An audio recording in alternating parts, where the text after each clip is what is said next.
Cadet Thomas Garland Jefferson was born on New Year's Day in 1847. He's the second child but oldest son of John and Otelia Jefferson.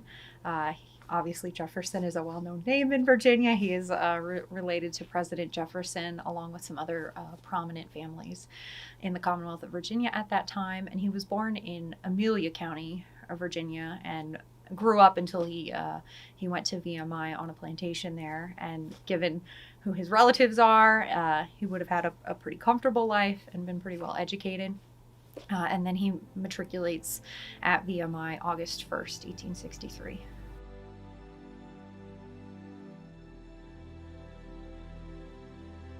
A lot of the cadets end up at the Institute. Their parents want them to be trained as future leaders. He's actually at the Institute for less than a year before the Battle of Newmarket takes place.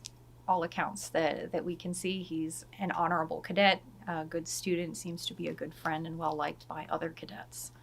They get their orders on the 1-year anniversary of the death of their former professor, Confederate General Thomas J. Stonewall Jackson. They're in formation when they're given orders, so they're quiet. But once they're dismissed, the accounts say that there was a cheer that went up, so they're excited. Average age of cadets who fought in the Battle of Newmarket is 17 to 19 years old. There is excitement.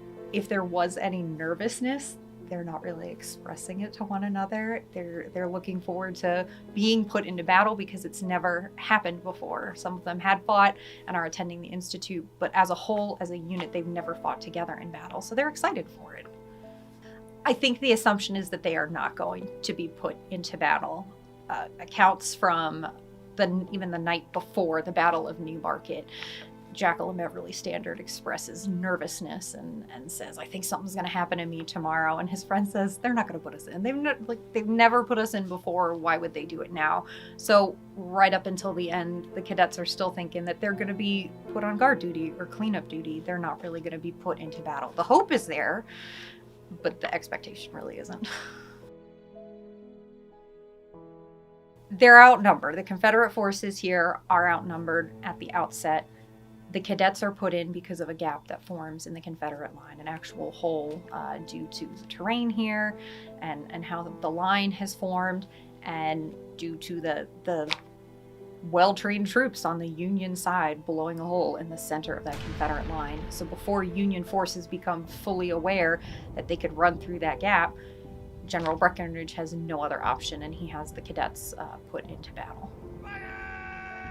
So he's following in line with the rest of the cadets. They're going to be marching across the Bushong farm towards the farmhouse and towards that main Confederate line where the heaviest fighting happens in the Bushong orchard.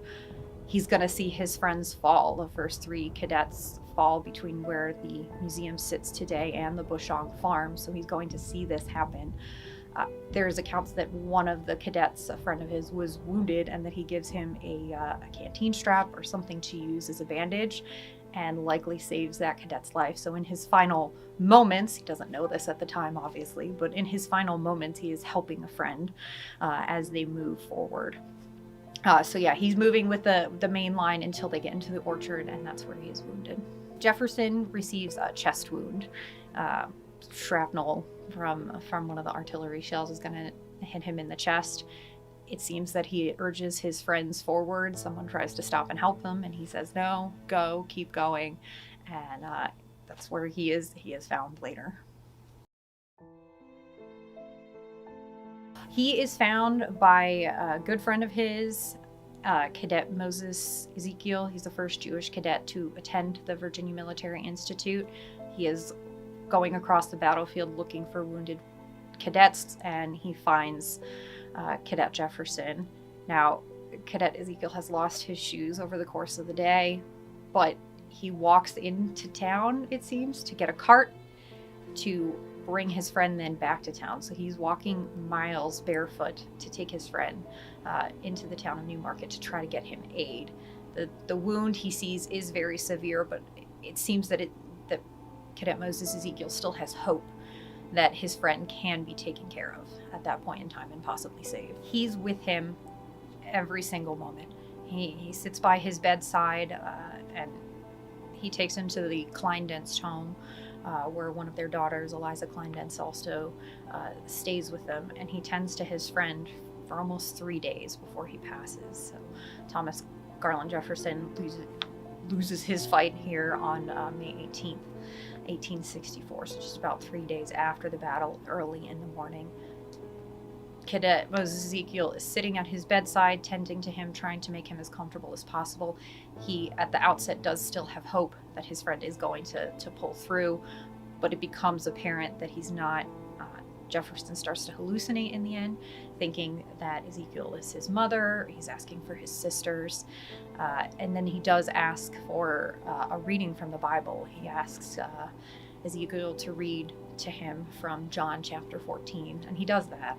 He holds his friend, and he's actually cradling him when he dies in the early morning hours, May 18th. And then he prepares his body for burial and cuts a lock of his hair to give to Jefferson's mother.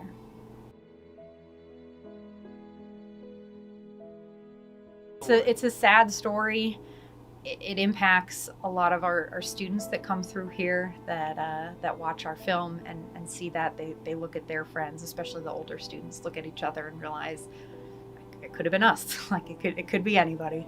It would have been absolutely exhausting for the people of Newmarket and traumatic. The Bushong family, their home is turned into a field hospital for several weeks after this battle. They sheltered in their cellar during the battle itself, and they continue to live down there for quite some time afterwards to make room for convalescing soldiers. It's all hands on deck here in the town of Newmarket. It's civilians who clean up after a battle has gone through, and that's what the people here in Newmarket are doing. They're doing their best to tend to the wounded men and to the dying men, and to keep a good record of who these people are when someone comes looking for them.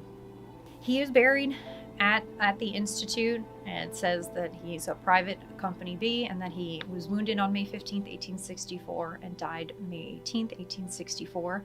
And he's actually under a statue entitled Virginia Mourning Her Dead that was sculpted by the cadet and who grew into a young man and became a world famous sculptor, Moses Ezekiel. So they've kind of come full circle there. I'm sure it was something Ezekiel thought about when he was making that sculpture, that it was going to guard over the friend that he was with during his final moments. This is the last major Confederate victory in the Shenandoah Valley. They have saved the valley for the Confederacy, at least for the time being. They don't know at that time it's the last one. It also, it boosts morale.